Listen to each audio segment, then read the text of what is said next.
Hey guys, so I have done some video related to Moldir and this is my opinion and analysis about her. So is she good, bad, should you pull, should you skip? So basically I will try to answer them from this video. Right, so some basic information about her kit and how she actually works. So first of all, her insight. If there are at least 20 stack of combat readiness, and then for every stack, she will grant the party 2% ultimate damage dealt. So 20 stack is 40%. And if it's at 30 stacks, then you get arm repair, which is 30% crit rate to allies. So which means just from this force field combat readiness, I think it's a force field, I never really checked. But that doesn't matter anyway. This combat readiness, if you have 30 stacks, that is 60% damage for ultimate and 30% crit rate. So that is massive damage boost. So what you want to do in a fight is that you want to gain Moxie as fast as possible so you can out a lot. And since the stack lasts only for 3 turns, you want to get up to 30 stacks in 3 turns. So you need to at least use 6 ultimate, because if you are considering 1 ultimate is 5 Moxie, of course for Recoleta it's different because she can go up to 10 Moxie, but for 1 ultimate is 5 Moxie.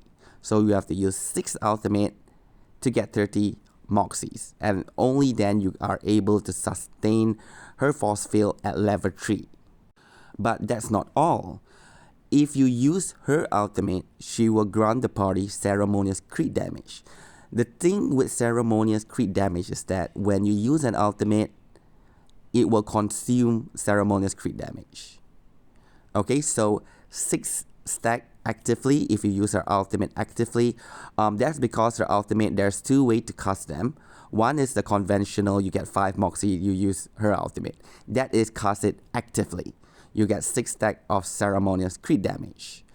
If it is casted due to a repulse, if you use her S2, she will enter a state, a counter state, and when the enemy attacks the party, she will counter. And she will counter with ultimate, and that will give another 6 stacks of ceremonious crit damage. However, based on your combat readiness, every 4 stack of combat readiness will give you additional 1 stack of ceremonious crit damage. So assuming you have 30 stacks as previously mentioned, you get about 7 stacks, 7 to 8 stacks of ceremonious crit damage when you use ultimate. Right, so you add that up together, you can get about 19 to 20 stacks ceremonious crit damage, and that's another 60% crit damage boost on your ultimate. So when you put them all together, that is a massive damage boost for ultimates. Okay, apart from that, her kit, another main thing about her kit is that she grants AP plus 1, and we all love AP plus 1. Okay, because AP plus 1 also means you have more incantation that you can use, which also means more Moxie, and in that you can also charge combat readiness faster. And S1 also inflict Passion Drain.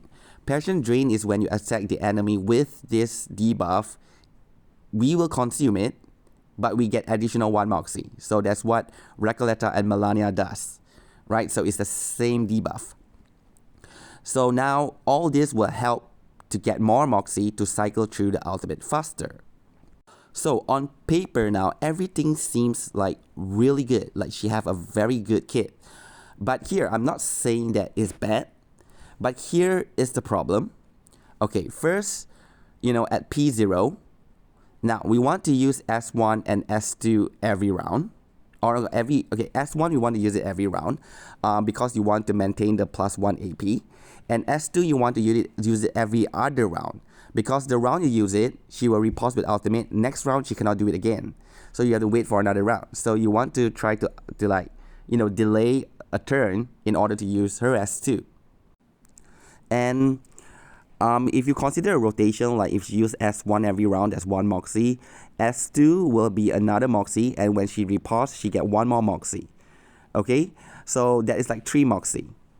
At most, I give you 4 Moxie because like you attack a unit with Passion Drain, you get another 1. But you still need 1 more round in order to use some incantation. Only then you can use her ultimate again. And remember, here I'm considering the fact that she doesn't have Moxie Overflow. So she still need like every 3 rounds to use her ultimate. And if you have some other character, other DPS, they also need 3 rounds. So with that plus 1 AP, it does make it easier for your DPS to rotate as well. So, and let's say in the best case scenario, you have another support unit that are also able to get to their ultimate every 3 rounds. So here you get 3 characters that can get their ultimate every 3 rounds. That is just 15 Moxie. It's not even enough to trigger the 20 Moxie for level 2, right? So that become a bit awkward and make her rather reliant on certain support unit. So in order to get that 15 more Moxie, yes, her teammate at the moment is Recoleta, because Recoleta has Preparation Recoleta, the precast, that can trigger someone's ultimate and consume all their Moxie and return it back to them, right? So that's additional 1 ultimate that you can do every round if you do it right, like you use Recoleta's ultimate. Like the one that I mentioned in my previous video about Recoleta's rotation, you can charge it up to 10, but you don't use her actual ultimate. You can use her precast to trigger her own ultimate and it will consume 5 Moxies. And if you really need to, you can like do that and then you use her ultimate. And in that round itself, there's 15 Moxie from Recoleta. And Recoleta also gain Moxie when someone uses ultimate. And here we also have Melania. Melania to me is compulsory with Moldir. If you don't have Melania, then it will be even worse. You know, it's even more difficult to play Moldir. Not to say cannot, but it will be more difficult. So Melania has Moxie Overflow. So this team, I'm giving you Moxie, you give me Moxie, everyone will be overflowing. So if you don't have Melania, you will end up with a lot of wasted Moxies, right? So Melania with Overflow will allow everyone to be able to trigger ultimate more often. So in that case, you are more than likely to hit the 30 stacks of combat readiness. And moreover, Melania also provides Passion Drain and she does it even better. Every offer attack is inflicting Passion Drain. So especially if you use S2, the AoE one, you use it and 2 enemies will have Passion Drain. And if you use the ultimate or AoE attack from your DPS or from Moldir, you get another 2 Moxie just by attacking the enemy. So at the moment, she is pretty much stuck with Recoleta's team. There is no other ultimate that can gain Moxie that fast. If you have a support, which I will talk about later, what can help Moldir to be better. But at the moment, if you put her with other out DPS, you can't get to the level 3 of Force Field. Unless you are playing Reverie. So Reverie with the new Myth Manifest in GL, in CN obviously it's not new anymore. Primitive Urge, which is the out-oriented Myth Manifest. So like you activate the array and everyone will just need 4 Moxie to trigger ultimate. But also in terms of Moldir stack, it's also just contributing 4 Mox. 4 stack instead of 5 stack because you consume 4.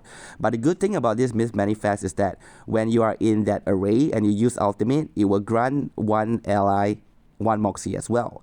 So in that case, you can rotate through your ultimate even faster. So it's possible to reach level 3 as I demonstrated in the Hisabeth video. But also Hisabeth is a unit that gain Moxie very quickly, making her able to use ultimate every round. So that actually helps in generating those stacks for Moldir. So overall, I think she isn't that bad. But what you need, what I want from Blue Pog to add into the game is a ultimate sustain.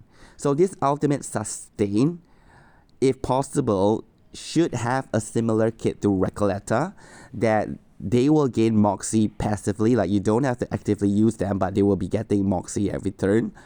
And when they use ult, they will distribute back the Moxie to other units. So this makes the whole rotation faster. So for example, the unit that can do that, gain Moxie passively, is like Lopera, right?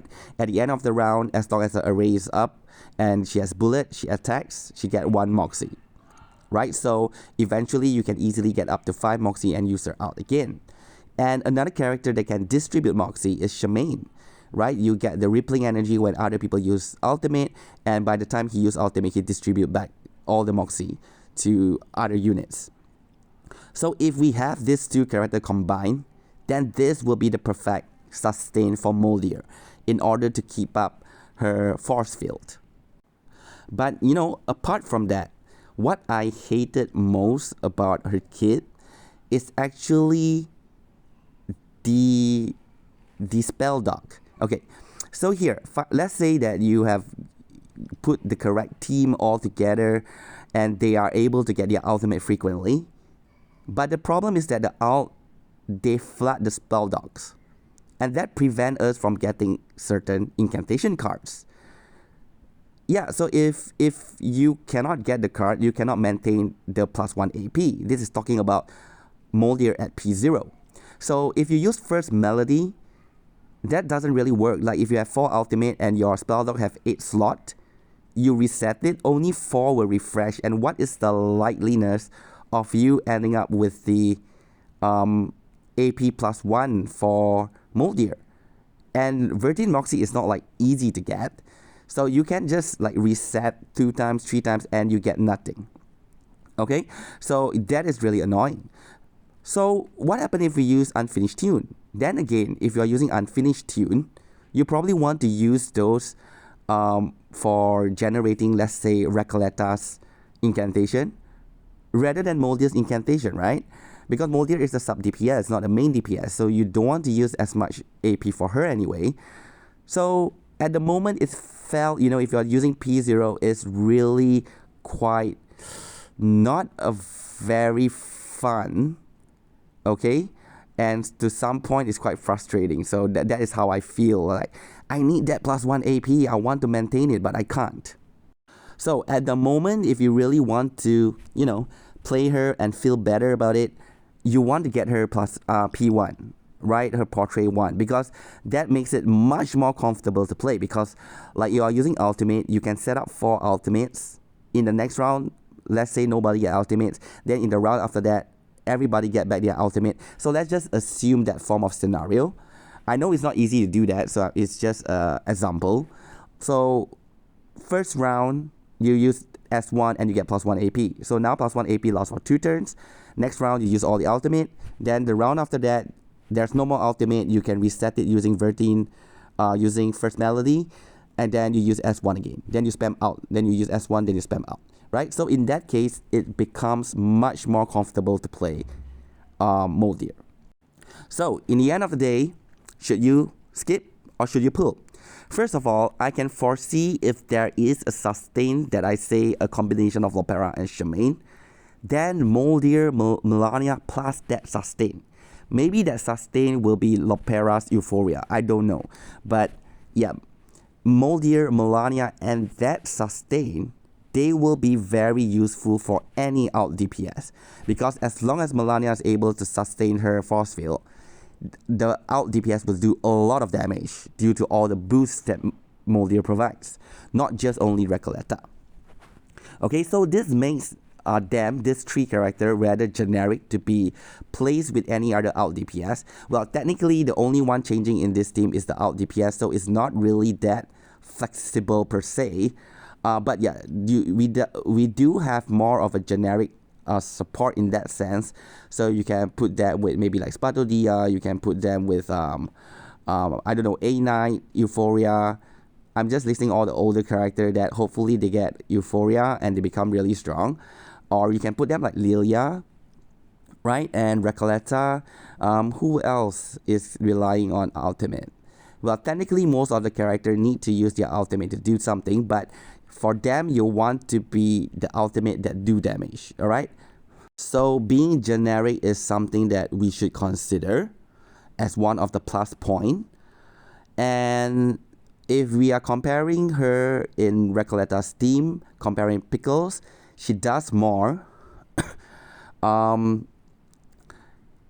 a bit more if the fight is rather long, because the showcase that I did was a short fight, like it was between 6 to 7 rounds, and the damage difference is noticeable, but it's not that much. But if you like prolong it longer, and with Moldir having level 3 force field up all the time, Moldir, Recoletta's team with Moldir will outdamage the one with Pickles. However, if you need to remove buff, Pickle is still the best, right? So here are just some information about what I mentioned about the damage boost from combat readiness. So 60% crit damage, 30% crit rate, conversion of excess crit to crit damage, and 60% crit damage. So that is actually a lot. So in summary, at the moment, she don't really have a good team to really showcase her capability and potential of damage boost, except for Recoleta. But if you consider future potential, then she can be a good character to pull for. So what if it's me? Will I pull for Moldir? Well, just to share with you, in my CN account, because my friend who owns the CN account is no longer playing, so I pretty much is now my account. So I'm free to play in that account, and my roster is pretty much a mess. So why am I telling you this? Because I keep seeing, people say that, you should focus on one team, get all the best in slot for that team, and then, like let's say you want to use impromptu, you need all 4 of them to use impromptu, or else your account will be brick. But personally, I don't think that is the case. Like for me in CN, I have Outreach, I do not have Lucy. I have Nautica, but I don't have Semawise. And I got no impromptu. And currently my strongest team is follow-up attacks and ultimate.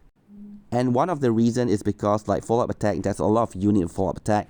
It gives me a bit more liberty to put different characters in order to make sure I have the correct team to counter certain boss mechanics. And for ultimate, I can foresee it will be something similar like this as well. So I did pull for Moldir. In fact, I got her P1 in my Chinese account.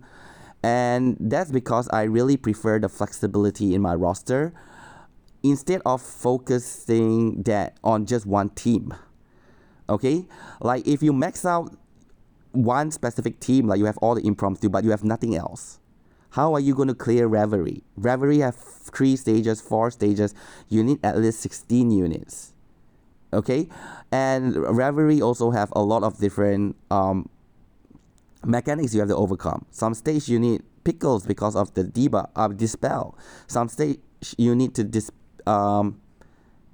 cleanse, right? So Factor 2 become important. So, there's a lot of stages like that. And then we did Voyage. There's sometimes we need, you got to use rank 2 or rank 3. Even now in CN, it's even worse. You need rank 3. So who can easily get rank 3? So like Liang Yue actually served that purpose, right? So which is why to me, flexibility is a very important factor that you should consider. But agree to disagree, that is just basically my direction or basically my recommendation on how you should pull and fill up the gaps in your roster. Because I can tell you in CN, the Chinese account started from Anzhou, and I have very little resource because of free to play, and I don't log in very frequently, as in just once a day, so I don't optimally use all the stamina. Sometimes I even forget to log in altogether because I'm just doing so much content for a GL site. And sometimes I even ignore some of the reward because there's just too much Chinese and I am too lazy to translate everything. So if it's very minor reward, I just skip them all together. But I'm still able to clear every content, right? Even with the messed up roster that I have. So yeah, but the thing is I focus on diversity. Like I know I need Pickles because of the good dispel. I got him. Okay, sometimes I don't put him in like the best team, but because of the dispel, I just slot him in anywhere. It works. Okay, so that is my advice. But like I say, agree to disagree. If some of you are really like only meta, like if you are not playing meta, then you are like some idiots, I guess.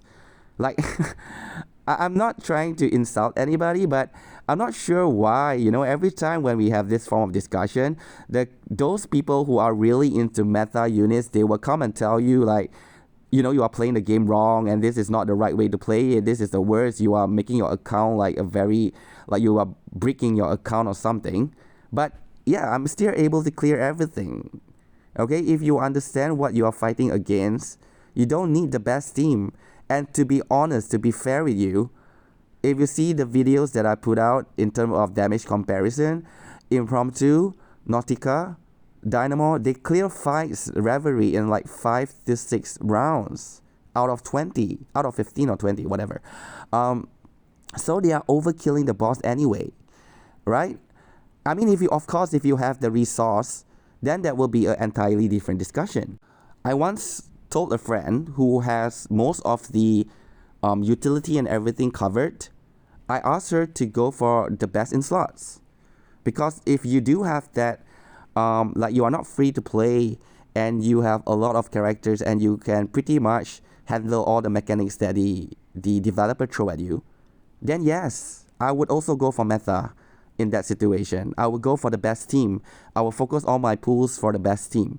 But if you're talking about a new player starting out, they need more utility to overcome different mechanics that the boss, that the stage has. Okay, but yeah, that is just my advice, right? If you like it, you follow it. If you don't, then that's it. You don't have to argue with me that the only way to play the game is just to have meta units. So anyway, back to Moldir. Yes, so I do see the potential she has as a generic out support. So I pulled for her, and I was lucky enough, like in 40 pulls total. No. The first one was 50 pulls, and then I threw another 30 pulls, and I got her P1. So yeah, I wouldn't really. So in this case, if you are really low on resource, you might really want to think twice to pull for Moldir, because P0 to me, yes, it's a bit awkward to play your kit. It's not that easy. It's not really that fun. So yeah, for now, those in CN, if you are not, you are not concerned of what we will get later, rather if a new alt DPS unit will be released or not. And yeah, I guess you can skip her, because at the moment, in this current point in the game, she doesn't really change much. Like, I mean, she is not game changing. Okay, she is not game changing at the moment. So, but for GL, I would suggest, if you have any resource you are planning out, like you want to save up, do put Moldir in your pool plans at this point, right?